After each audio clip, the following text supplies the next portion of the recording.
Hey chosen ones, how we doing tonight? This video is called 2 to Tango plus God's Shadow. Men and women are different. We're built differently. Modern day has been skewed by social media, as we know. Have you ever been in a relationship and you felt your partner pull away? And then did that set a panic in you? And how did you resolve it? Like, these are really solid questions that is kicking off our discussion for tonight. And I might even have to do like 2 videos on this because I was writing I got like 5-6 pages, feeling led to share all of it. So I'll probably have to spread it into 2 different videos for now, or just wing it like I usually do. So remember how I said last time, like in a couple of videos ago, about polarity between men and women? So when I was researching tonight, I took like the wrong train home, just like 45 minutes past my stop, and then it wasn't that big of a deal, but it gave me some extra time to research. So kind of cool how that works out sometimes, and God's always looking out for me. So thank you, Jesus. And during that research time, I really got a handle on what I was talking about in that video last time. Like, I really understand it now, so I'm excited to share it with you, and thank you for tuning in to the Kimberly Ponce channel. Appreciate y'all. If you're new, welcome. Woo, woo, woo. And if you've been here for a minute, then keep sitting and watching. Or still, whatever you're doing, whenever you're watching this, if you're driving or washing the dishes or fixing the lawnmower while you're watching this, I don't know, whatever it is, you're welcome to stick around. Thank you for the subscriptions, and welcome to the Kimberly Ponce channel. So when men pull away in a relationship, women, and like when I say this, like I'm also talking from like personal experience, like past relationships, and it can create a worry and a panic and a fear that sets in women, and I think there's some work done in the past that was like, if a man doesn't just like give women attention, the women kind of like assume that he's not interested in them. And there is some truth to that. So that was shared on another YouTube channel, and so there is some truth to that. And I wanted to like go into it further regarding polarity, because it actually has to do with legitimate like hormonal balances, like why men need their cave time, and it makes perfect sense. Because you see, you're not a burden to your man. The relationship is a blessing, and they see that and they know that. However, the emotional bond with women is sometimes what feels like a burden to men, especially when women are making accusations or assuming negative intent, and not really coming to their man in a collaborative like approach. Then it really feels like, you know, the weight has shifted onto their shoulders, and they're responsible for the bond between the two of you, with extra pressure. When women are like trying to explain their frustrations to men, it can come across in the communication, like nagging or accusations or like assuming negative intent. So like, why didn't you call me back? Like, why didn't you call me? Like, well, you saw my text, though, right? You got my text? You know, or like, why, like, well, what's going on? I haven't heard from you. Like, what's going on? Like, it's always like this, like women, like, and myself, I'm including myself in this description of women. So I understand that I was doing this too, and now that I have studied it and researched it, and now I'm sharing it, hopefully, I will like move forward with more clarity as y'all will hopefully too. So that's what we can gain from this video, is collaborative conflict resolution skills for relationships, and then also like just getting a deeper understanding between men and women, because we are built differently, and I know y'all know that. I know y'all smart, and you know that. But let's talk about why. Like, when push comes to shove, like, what is going on? So men, when they bond with their female, their woman, they are releasing oxytocin. Y'all know that chemical, right? That's like if you're petting a dog and you like give the dog eye contact, you're like, oh, this is such a nice experience. I love, oh, you're so cute. That's oxytocin. When they bond with you, they release oxytocin. When they bond with you, they release oxytocin, which therefore decreases their testosterone levels. They're literally giving themselves to you. They're giving us females their life, power, and will every time they decide to get closer with us on a intimate physical bond. There's oxytocin released, or even just like a conversation, like where that a bond is being made, right, and getting to know each other, whatever, all that. So, you know, hanging out, having a good time, like that's all bonding, and it takes oxytocin from them, which decreases their levels of testosterone. So if they were to continue hanging out with you, they would literally turn into one of your, like, the way that you would hang out and treat one of your friends in your girl group, because they would end up not having any testosterone. So think about that the next time you feel like he is pulling away or being distant. He's not doing it because he hates your guts. He's not doing it because XYZ and all these like irrational reasons that we come up with when panic and fear is induced. Because men are the survival fulcrum to women, like resources and shelter, and providing like the comfort of the opposite energy. You know, like if women are like, if they don't understand and they just see him pulling away, they're gonna think assume negative intent and make accusations, which is gonna create more tension and burden on him. So what he's doing when he does his cave time is like literally like what we do when we go to the salon and get our toes and nails done, like manis and pedis. We're like reactivating our polarity as females, like girl time, let's go shopping, and like, you know, like girl time, whatever girls do in girl time, I don't know, get our brows waxed and stuff. Like that's like stuff that men are like, what?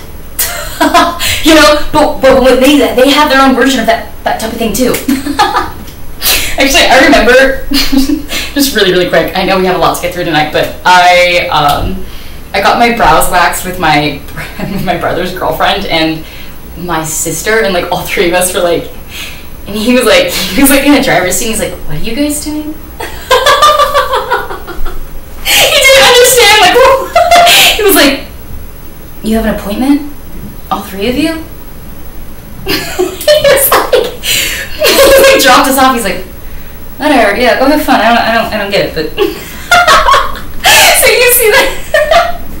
And then we came back and our like brows were like a little bit red on the top, and he's like, oh my god. So like there's so much joy in our differences, and I love that, you know. So men, when they have their cave time, they're literally building up their testosterone with the intent, if that man is for you, to give it back to you, so long as you, the female, are not sharing the resources that he's giving to you, and you're not giving your loyalty to any other man. That's what men fear the most, is that if they take that time for themselves, that women are just going to sit and stew in their thoughts and think about assuming negative intent, and then, you know, like that's a really tough situation to be. But when men are doing their cave time, they're like, no, I'm getting my testosterone back up, and I'm getting ready to get my body and my polarity. Like there's literally polarity in men's bodies and women's bodies, and when we come together and just like hang out, there's polarity activated, so long as like it's like somewhat balanced between masculine and feminine, because each individual has like their own of each of that. But yeah, ideally in the union, in the relationship, it's like pretty much activated polarity, because it's a man and a woman. Like there'll be enough of those differences. So cool. And that's what he's doing. He's doing him in order to come back to you. In the ideal situation that it's a relationship set by God. Obviously, there's not God-ordained relationships where the men are not led by God when they're spending their free time away from their women. And we've heard all kinds of stories about those kinds of situations. Of course. Of course. But if that man is for you and it's like set by God, and it's like a good relationship and stuff, like he's gonna want to just work hard to come back to you, because you kind of give him that like oxytocin, like he needs that too, like he has testosterone, but like you kind of give him that life that he wouldn't have. Life wouldn't be the same without the female in his life. And when he's just alone, it's just like testosterone, like yeah, like oxytocin too, but there's no activation. And so while it's kind of like a catch-22, because it is a little bit, it can feel like a burden to emotionally bond with your woman. It's not saying that men view their woman as a burden by any means at all. No, that's not what I'm saying. And don't hear the words I'm not saying. Men are working hard to be the everything for their woman, but they just need some time away. Why is that so hard to understand? They just need some time away. Like I get it now. And I'm saying that to myself too, because I used to like struggle with like thinking if he wasn't giving me attention, because women love attention, especially from the guy they like, then that did key to my cognitive mind at the time of consciousness that I was at. Before I studied this and really understood it for the second time, because today was the second time of really getting into it, I did think that meant uninterested. So it obviously depends too on like the context and like the level of relationship that you're at, but if he's not responding to your text, if he's not responding to your call, like whatever it is, like, and you're like worrying about it and stuff, you're like creating that energy, and it can like even telepathically push him away. Like, guys, we're connected. We're so good, especially if you have like a person like that and like that's your person. Like you're gonna be connected. Like you'll be put together by God if it's an ordained relationship, and God will bond you, the two of you together, even in ways you didn't expect, or even in ways that you're not necessarily fond of, or that you don't want. Like you didn't want that type of bond in that way, but God's like, this is the way I'm binding you together, is like through this. So whatever it is for each relationship, it's different, but it takes two to tango, and it takes God's shadow to make everything come together, to become a result or product, and a finalization period stage of union. That's when things can happen. It takes each person in the relationship to come together and work, and then it takes God in the space as well. So I say God's shadow, and I hope it's not like, I just did shadow to like rhyme with tango, but I hope it's not like derogatory to refer to God. I don't think it is. I think it sounds nice. I think God gets what I'm saying, because God is light. So I was like, but then if God's light, then he has a shadow too, right? So okay, yeah, we good. Like relax. The females, like, we need to relax and like let men be men. Go be cavemen for however long you need in order to come back and hang out and chill with me. And then we're both like benefiting from each other's. When men come back and we haven't had like that, like, because females, ladies, why were you originally drawn to the guy that you're originally currently with, and or if you're not with him but you like him, what is it that originally drew you to him? Was it because you thought he was a pussy? No. Was it because you thought he couldn't, like, do anything? No! You were originally attracted to him because you saw how much of a freaking man he was, dude. So go let him be a man. Don't get all like, oh, what's wrong? What's going on? Like, why aren't you calling me? Like, why? Like, look at that. Oh, they hate that. And, like, women hate getting like that, too. I know I hate getting like that. Like, you don't want to get insecure when somebody else is working on their inner selves. In fact, it should inspire you to work on your inner self. Like, but it's hard to, you know, sometimes do relationships and, like, know all these things, because it's, like, it's a cycle of knowledge, and, you know, knowledge is power. I'm not gonna lie. So, you were originally attracted to him because of his presence, his masculine presence. You were originally attracted to him because of his sense of direction that, like, only, like, really masculine men have. And you love, like, the out of that. You know what I'm saying? Like, you were attracted to that man because he had this, like, stance just when he stood that, like, looked like ready to go. Is that something that you would really, like, see in a woman? Not so much. No. Like, women are women and they do their things and we stand the way we stand. But when you see a man and he's just, like, standing and he looks ready to freaking fight, then you're like, whoa. That's something I would never, like, want to portray or, like, naturally portray. So you're attracted naturally to what his natural instinct is to do anyway, which is to, like, be a masculine man and be ready to fight if he ever needs to. That's why you like him. You like him because he's a man. And you're drawn to his sense of humor. Whatever it is, like, you know, there's other things that you could be into, but, like, sense of humor, you know, you see 100% that they're able to be, like, a fantastic provider. You can see that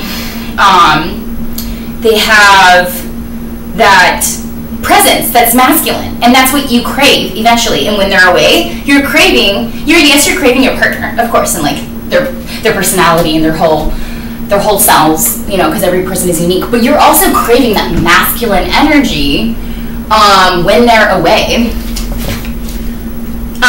You're attracted to his obviously his, like, intelligence and imagination and creativity.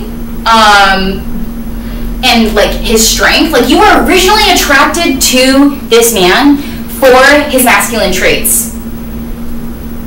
So, please, I encourage and pray that us ladies really try to be more willing to understand what our men's, like, fears or thoughts or preferences.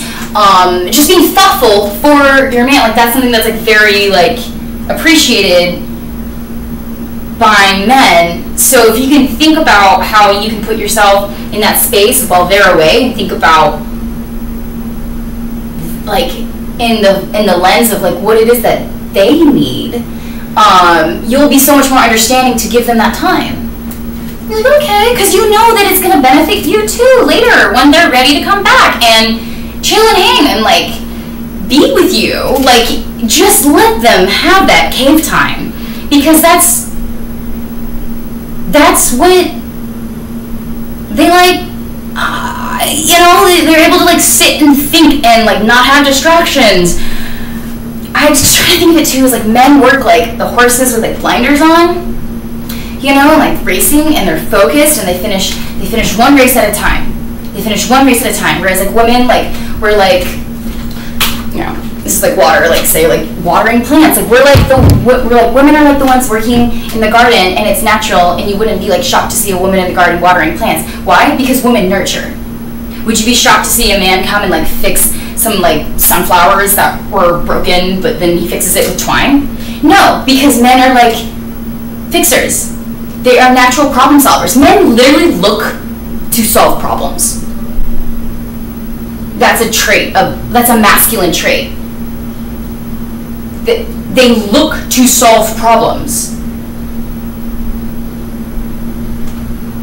It's it's cool. Like, it's literally cool. I wrote down a couple of things. Like, they're stimulated by a challenge. Men, masculine energy is like stimulated by a challenge, whereas women are like stimulated by. This isn't necessarily true for every single person, but this is a general ideology, so take it with a grain of salt. Don't get offended. Don't give me your gender politic bullshit.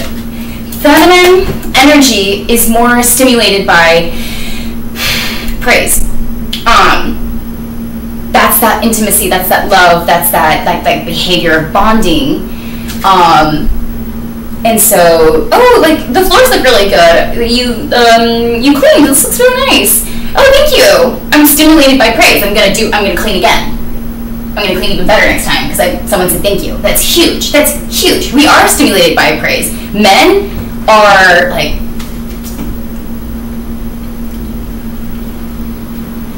Yeah, like they're like encouraged and amped up to go and do, like, overcome the little obstacle there is. Like, men get excited, like, oh, there's like a challenge, like, how can I fix it? Like, that's what I'm saying. Like, men are the natural, like, these masculine traits of like providers and offer like shelter and resources, and they literally fix problems, and they're literally stimulated by a challenge, which like inherently means that they're stimulated by a problem. Like, they feel good when they can fix stuff. We feel good when we can hug them and make them feel better because we're natural nurturers, and then like polarities can be activated. So we have these strengths and differences, and like women are like watering the plants in the garden, and like we have more of like a fluid energy, whereas men like focus on one task at a time. And there's like it's a direct energy, and it's linear for men. It's like about goals, and for men it's a lot easier for them to let go of things. Which I know we all know that. Like, I know we all know that because women can sit on some for years. Women can just not let things go. Like, actually, just sit on it. They'll just sit on it and like keep using that and bring it up as dumb toast to haunt the relationship. Like, women will sit on it, and I'm saying necessarily every single time it's women. Sometimes like we can like interswitch these like roles, but these are like general like masculine and feminine. Like, feminine is a little bit more like, so what did you mean when you said that the spaghetti was al dente and that your preference is well, and then the men are like, well, I just meant like, no, it tastes great. It tastes great. Relax. No, please, thank you. This is a lovely dinner. And, well, what did you mean though by al dente? And just like they won't drop it, and men are like, oh my god, I'm just trying to eat this meal. You know what I'm saying? Like, we are hilarious in our own ways of like being men and women, and when we interact together, it's so funny and beautiful. I love it. That's why I loved like growing up and having my twin sister and my brother and the three of us, like three musketeers, running around on that ranch in Oregon and reenacting World War II in the fields, and having so much fun of the differences between all three of us, and we just laugh about it because you know, like the eyebrow example I shared with you guys, like it was his girlfriend coming with me and my sister too, and like we're all like, hey, bye! Like, he's like, I don't get it, like, and that's what's so cool about when we come together. We really are not just stronger, but more unique, and I think we can appreciate like the union of differences. The same way that if you have a company and you hire people from 7 different countries, that's gonna be a dank-ass office with brilliant ideas that are innovative and incredible problem-solving skills. Why? Because each person comes from their own perspective. 24 minutes.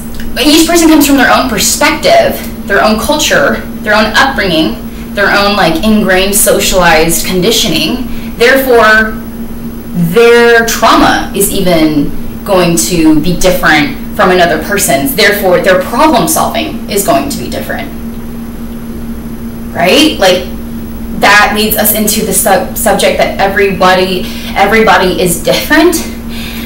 And I've been reading the Tao of Pooh. I guess we'll keep. I'm just like worried about time on this video, but no. God, I pray that you dispel any fear, spirit of fear in me right now, or like anything about being worried about time, because I don't need to be worried about time. This is the message I'm setting out for you, God, so please just like take that spirit of fear or worry out of me right now. Me and we pray. Amen. So I'm reading the Tao of Pooh, and it's really also helping me understand. It's about Taoism and Confucianism and Buddhism. It goes over those three ideologies. And I've read like the first like 40 pages like 3 times now, and I think I finally get it.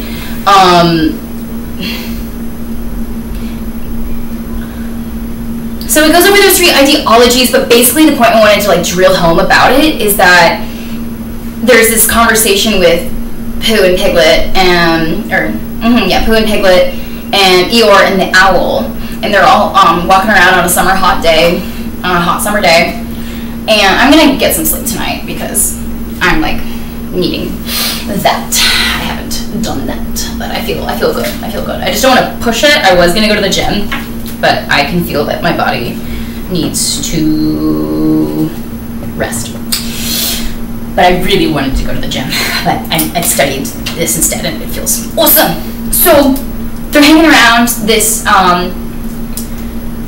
like little pocket of mud, and it's a hot summer day, and the owl claims that he doesn't like it because the mud gets in his feathers, and you know it's not a good feeling. But Pooh claims that it feels good and it kind of cools him off when he lays in it, but it's not sweet like his honey.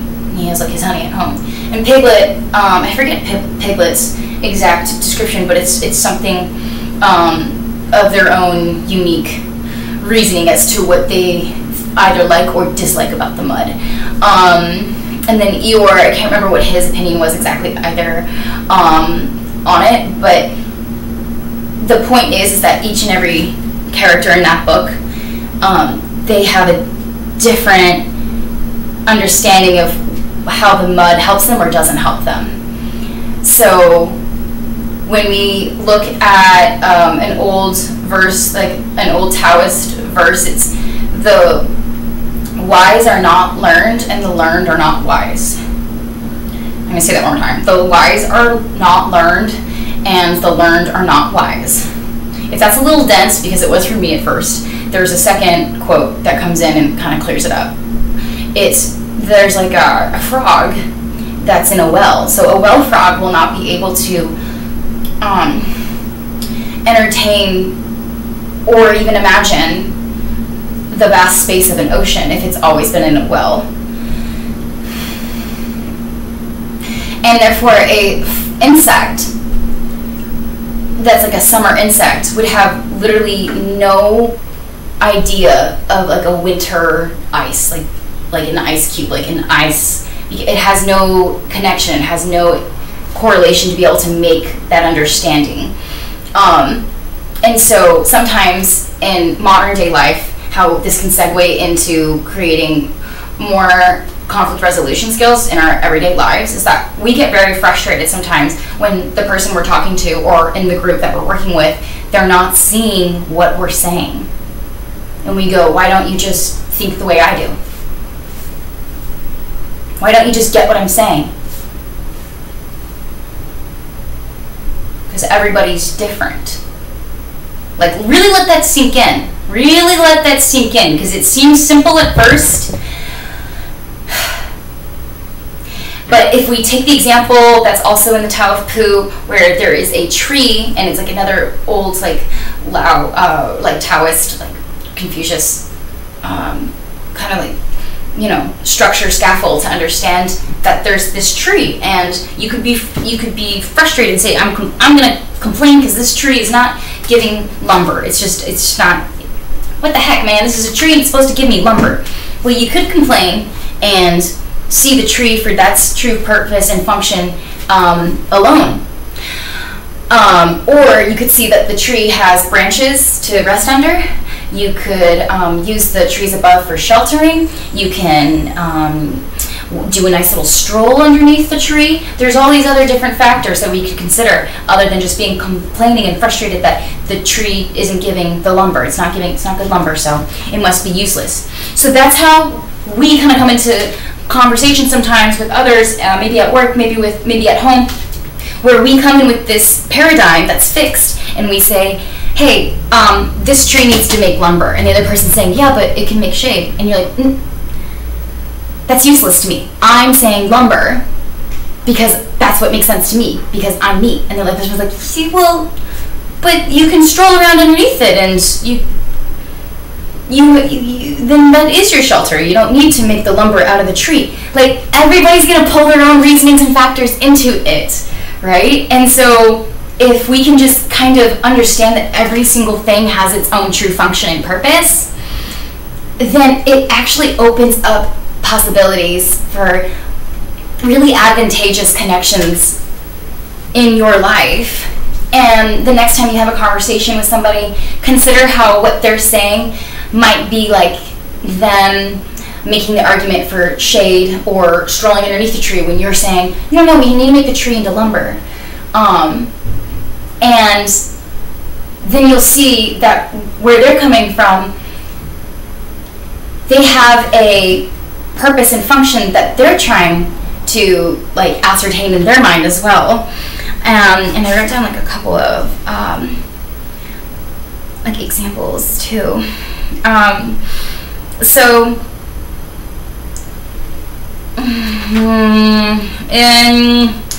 it's in here somewhere. So you could say that literally it's written down here. Yeah, here we go. So when you're doing that, you're only seeing it in a limited view. And you're limiting that person's imagination at the same time when you're coming at them with like your idea. So consider how their perspective. So at first, if you're struggling to understand your partner's like frame of mind, this is what I recommend at first. And it even can be a coworker, a family member, a friend. And I said pet as a joke. Consider how their perspective might integrate into your perspective. Or better yet, challenge yourself, consider how their perspective is not yours. And then if we're gonna go like full run, like, knock it out of the park and like really take it home, like what the real challenge is to consider how their perspective has a proper purpose and function that is consider how their perspective is serving a different function and purpose than your perspective. So first integrate it into how their idea, like how their perspective might integrate into yours. So you guys can say, oh, we want to build a house. Okay, so the tree could go into lumber, or we could just use the tree for like shade and stroll around underneath it. Like, you're like, oh, I see what you're saying. That's like, that would be integrating. Like, you're like, oh, so you're okay, so right. So you see what I'm trying to do a little bit, which is like shelter. And you're recommending that we use the trees above as shelter. That's a connection. That's a moment. That's like something you can take as a win. That's integration. But then even further, like challenge yourself to understand that their perspective is different than yours, because we're all different. So like the way that the piglet and Eeyore and Pooh and Owl all had different opinions about the mud served different purposes and functions for each character. I think that's it, you guys. I think I have a lot more to say, but Two to Tango plus God's Shadow is basically this video, and I wanted to do a little bit about problem solving and conflict resolution. I'm just gonna be okay with like a longer video. I'm just okay with it. I prayed and I asked God to like, what is it that you would like me to share tonight? And I opened up for the Bible, and I opened up and it came to exactly 107 in Psalms, which doesn't surprise me because everything seems to revolve around 7 in my life. which I'm happy about. Or 8, but 7. I like saw 2727 on a license plate on my walk home tonight. I was like, okay, so 107. Oh, give thanks to Jehovah, you people, for he is good. For his loving kindness is to time indefinite. Let the reclaimed ones of Jehovah say so, whom he has reclaimed from the hand of the adversary, and whom he has collected together even from the lands, from the sunrise and from the sunset, from the north and from the south. They wandered about in the wilderness, in the desert. They did not find any way to a city of habitation. They were hungry, also thirsty. Their very soul within them began to faint away, and they kept crying out to Jehovah in their distress.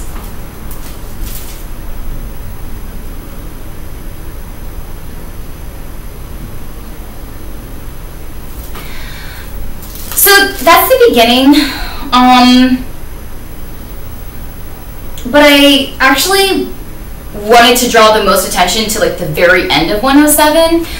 So I encourage you guys to all, if you have the chance and time, I mean, make the chance or time because it's God, but read 107 Psalms next chance you get. And at the end, that's where I'm making the point, because it says on 43, Psalms 107 verse 43, who is wise? He will both observe these things and show himself attentive towards Jehovah's acts of loving kindness. And I included that because in the beginning of my discussion tonight, I was saying the quote about why the wise is not unlearned and the learned is not wise. So, like, God will provide us that wisdom and that ability to accept the differences of each other's perspectives and opinions. So next time you start to get super frustrated and somebody's not understanding what it is you're saying, consider first how what your perspective could integrate into their perspective, and that'll be like the first win-win. You get a little nugget of their side, a little nugget of your side, you come together, okay, we got something. That's integration. Now consider how their idea is just different than yours. And then next, to really like, maybe even like do their idea because you like, or go with your idea, or really advocate or espouse their perspective. A strong way to do that would be to consider how their perspective serves a different function and purpose, right? The same way the tree serves different functions and purposes. Branches for shade, strolling underneath, and the mud serve different functions and purposes for each of the different characters because they're all different. We're all different. Everybody is different. That was really coming to mind tonight, and wanted to share that too. If you feel like, you know, there's times where you don't understand men and women, like even if like you're in a relationship or you're not in a relationship, like if you wanted to understand a little bit more about like the actual traits and stuff, I hope that tonight was like bringing clarity regarding how men and women activate each other with polarity, legitimately, with oxytocin and testosterone. So I guess that's it. I was like so amped up to do this video, so maybe tomorrow I can do like a further stroll into it. But I actually think I covered everything because I'm a boss, and I just like a little bit of a longer video. Like that's absolutely fine. But how was your guys' day? How was your guys' day? Let me know in the comments. Thumbs up, thumbs down, good day, bad day. Either way, I hope after this video it is a much better day. So, I'm so excited to have this channel and to have these ideas and to be able to have this spot right here to share it with you guys. Like, this freedom is absolutely wonderful. And I just feel so grateful to even have people that even want to hear what I'm thinking, like in my kitchen. You guys are awesome. I love you so much. Really, really, really thank you for allowing me to like really lead this channel, because I can feel myself transcend, what do you call it? Like elevating, because of it as well. And so it's really beautiful that y'all are here. I appreciate it so much. Thank you. Stay safe, stay blessed, stay chosen. Peace.